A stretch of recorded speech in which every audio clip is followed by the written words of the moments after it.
گفتگو کی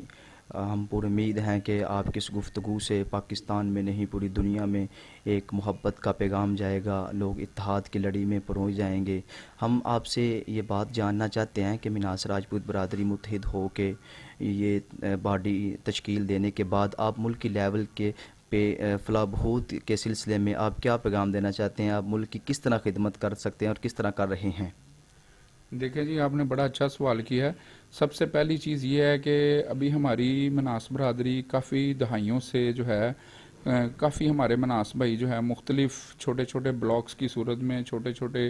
جو ہے ایک ٹولے کی صورت میں کام کر رہے تھے، لیکن اب ان شاء اللہ تعالیٰ جو ہمارا آل پاکستان مناس برادری کا ایک جو پلیٹ فارم بننے جا رہا ہے، جس کا ہم تنظیمی ڈھانچہ تشکیل دے رہے ہیں، جس میں سب سے زیادہ جو مرکزی کردار ہے وہ گجرانوالہ کی باڈی کا ہے۔ گجرانوالہ میں ہمارے ایسے ایسے مناس بھائی ہیں جنہوں نے اتنا ورک کیا ہے، جتنی میں نے یونٹی گجرانوالہ کے مناس بھائیوں میں دیکھی ہے، یہ ہمارے لیے ایک مثال ہونی چاہیے۔ گجرانوالہ میں اگر ہم اپنے بھائیوں کی کوششوں کو اگر ان کو نہ سراہیں تو یہ میرے خیال سے یہ ایک بغض ہوگا۔ جن میں سب سے بڑا نام گجرانوالہ کی سماجی حیثیت ہے، ہمارے ایک بھائی ہیں جی کیسر نئی مناس صاحب،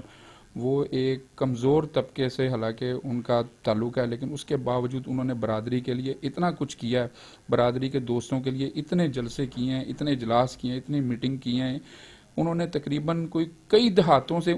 وہاں پہ بھی جا کے ہماری برادری کی نمائندگی کی ہے۔ ان لوگوں کو بھی جتنے ہمارے مناس جو چھپے ہوئے تھے، جو ظاہر نہیں ہوتے تھے، جو سامنے نہیں آتے تھے، اس پلیٹ فارم میں، اس کارواں میں شامل نہیں ہوتے تھے، یہ اگر میں اس چیز کا کریڈٹ ان کو نہ دوں تو یہ ایک بغض ہوگا۔ اس میں کیسر نئی مناس صاحب کا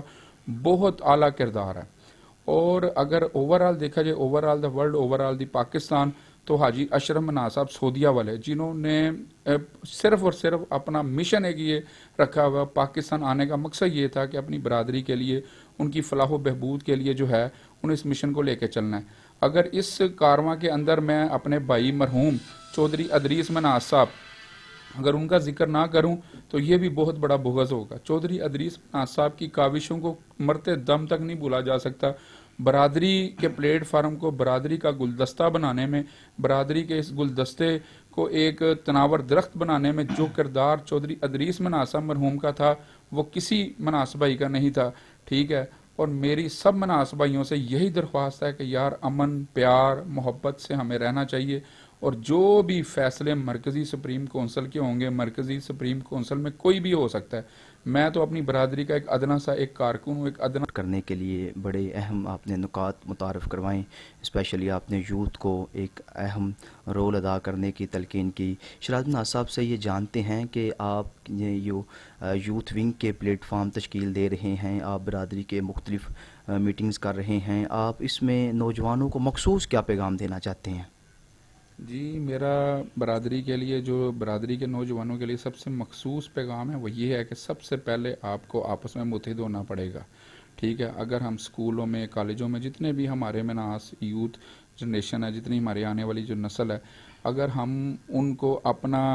جو ہے اپنا مشن ہی نہیں اجاگر کر پائیں گے کہ ہماری برادری کا مشن کیا، ہماری برادری کا جو مشن ہے وہ ہے اخوت، پیار، محبت۔ ہم اس کا درس دینے کے لیے ہم برادری کا جو ہے نا اس پلیٹ فارم کو نیا تنظیمی ڈھانچہ تشکیل دے رہے ہیں، اور یوتھ کے بغیر چاہے وہ سیاسی تنظیم ہو، چاہے وہ فلاحی تنظیم ہو، چاہے وہ برادریزم ہو، جب تک یوتھ آپ کے ساتھ نہیں ہے تب تک آپ کچھ بھی نہیں کر سکتے، آپ اکیلے کچھ بھی نہیں کر سکتے۔ اس کی وجہ یہ ہے کہ آج کل سوشل میڈیا کا زمانہ ہے، اور ہمارے وقتوں میں سوشل میڈیا اتنا ایکٹیو نہیں ہوتا تھا، اور ہماری ان چیزوں کو اجاگر کرنے کے لیے، ان چیزوں کو پروموٹ کرنے کے لیے یوتھ کا ایک بہت بڑا کردار ہے۔ جب تک ہم یوتھ کو اپنے ساتھ شانہ بشانہ لے کر نہیں چلیں گے تب تک ہماری یہ برادری کا کوئی بھی پلیٹ فارم جو ہے وہ کامیاب نہیں ہو سکتا۔ سب سے پہلے ہمیں اپنی یوتھ کو پروموٹ کرنا ہوگا، ہمیں اپنی یوتھ کو متحد کرنا ہوگا، اور یوتھ کے لیے ہمیں جو ہے ان کو جو ہے ایک سہارا دینا ہوگا، چاہے وہ نوکری کی صورت میں ہو، چاہے وہ کسی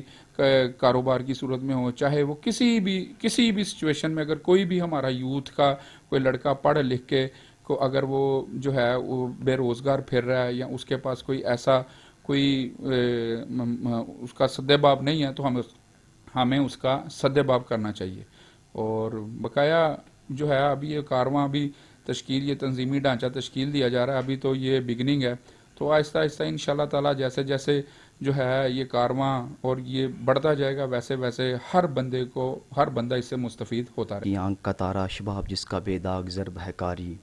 اور اے وطن تو نے پکارا تو لہو کھول اٹھا، تیرے بیٹے تیرے جاں باز چلے آتے ہیں۔ یہ تھے ہمارے ساتھ شراز مناز صاحب، جنہوں نے اپنی برادری کو، اپنے ملک و قوم کو ایک اہم پیغام دیا، اور یہ نہ صرف برادری کو متحد ہونے کی تلقین کر رہے تھے، بلکہ پاکستان کے تمام لوگوں کو یہ پیغام دے رہے تھے کہ محبت، اتفاق اور اتحاد سے ہی ملکوں اور قوموں کا وجود بنتا ہے۔ بہت شکریہ شراز مناز صاحب۔ میں ہوں پی ایس ٹی وی کے ساتھ آپ کا ہوسٹ عقیل مناس راجپوت۔